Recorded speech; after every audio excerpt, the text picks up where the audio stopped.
Alan Wake Remastered is the best flashlight simulator I have ever played. It was clever of the developers to switch things up by throwing a horror story into the mix. Alright, when making these videos I always like to answer the question, how hard was it to get the Platinum Trophy for Alan Wake Remastered? And the answer is, not that hard at all. But before we continue, I'm going to tell you right now, I don't recommend going for this one. There are a lot of reasons for that and we'll save the criticism for the end. But let me be clear, Alan Wake on its own is a good game. I have no major issues with the game itself. The voice acting is spot on, the plot is very compelling, I like Barry. The only gameplay mechanic is unique enough, but when it comes to the trophy system itself, it's a dud. Alright, let's start with the praise. There are some trophies that I like. An idyllic small town, it's a trophy that requires you to make it through a certain chapter without getting killed. I liked it because it was a nice change of pace. Alan Wake, even on nightmare mode, is very generous with its checkpoints. Dying might get annoying, but it never felt like the biggest penalty, more like an inconvenience. Because Alan Wake doesn't have a slew of gameplay mechanics, trying again and succeeding isn't so hard. So when I saw a trophy like idyllic small town, it threw me out of my comfort zone a little, and I like that. I had to be more careful, focus more on my resource management, and actually pay close attention to the number of enemies on screen. It's not the hardest trophy by any means, but it did stand out as unique. Meet the Deadline was another trophy I liked, not only because of its requirement, but because of its name.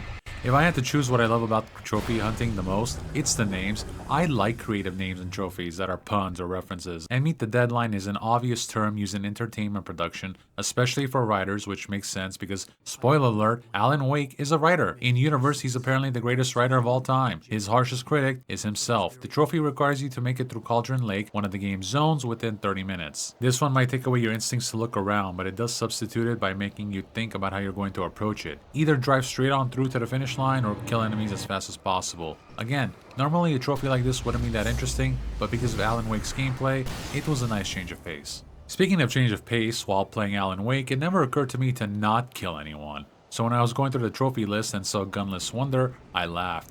This trophy makes you run all the way of a certain episode to its end without firing a single bullet. You can use items such as flares to deter enemies, but overall, the objective is just to not kill anyone and not die in the process. Again, that's pretty funny.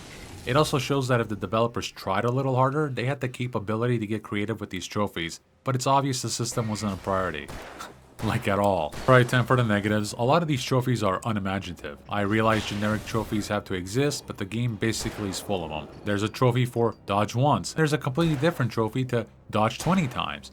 There are generic trophies like change the batteries 100 times, kill 100 enemies with the revolver, kill 50 enemies with the hunting rifle. Sound and Fury is a trophy that requires you to blast 4 Taken with a single flashbang. 2 for the price of 1 needs you to take out 2 Taken with a single barrel. Even if the trophies I listed might sound a bit challenging if you haven't played the game, keep in mind that enemies, especially towards the end of the game, will dominate your screen. You will never be short on opportunities to get any of these trophies, which is my nice way of saying there's no challenge here. Alan Wake Remastered had a few trophies that were tedious to no end and almost made me want to go back and 100% complete Silk Song.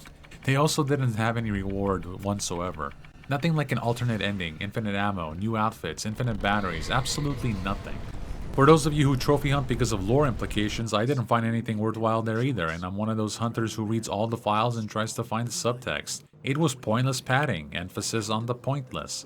There's a trophy called Bright Falls Aficionado, which requires you to examine every sign and point of interest in Bright Falls. Bright Falls is not an interesting place, outside of the whole alter reality aspect to it. So reading these points of interest not only amounted to nothing, but it was boring. Collector's edition. So this one makes you find every manuscript page in the game. I was excited for this one because I don't spoil games for myself. And I thought if I looked hard enough, I'd find a manuscript with new lore implications or something that would drive a chill down my spine.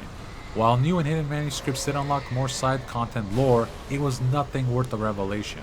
You can go through the whole main game and only pick up the intended manuscripts and get the whole point of the game. Actually, the cutscenes are so good you could probably go through the whole game without picking up any manuscripts at all and piece together the entire plot regardless. Obtaining all the manuscripts and a few other trophies requires subsequent playthroughs of Alan Wake. Alan Wake is not the type of game worth playing twice.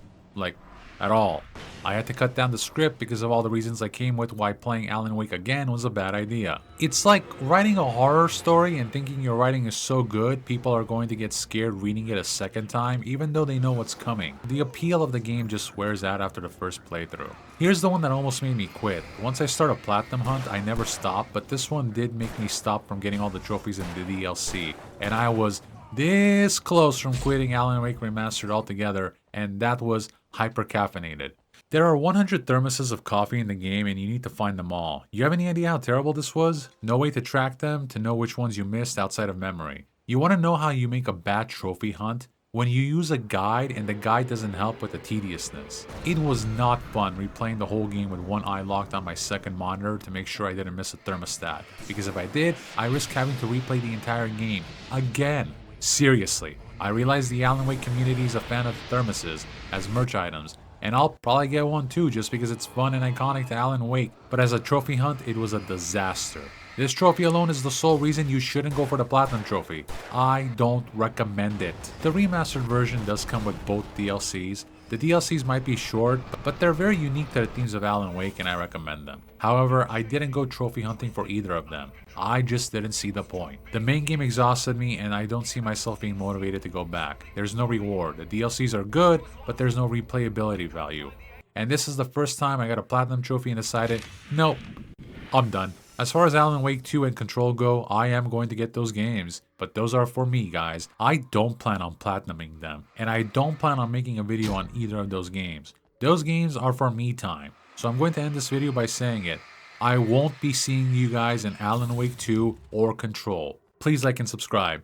I won't see you guys for Alan Wake 3 either, but don't worry. I'll be there with you, in spirit, in the darkness, in the dark place.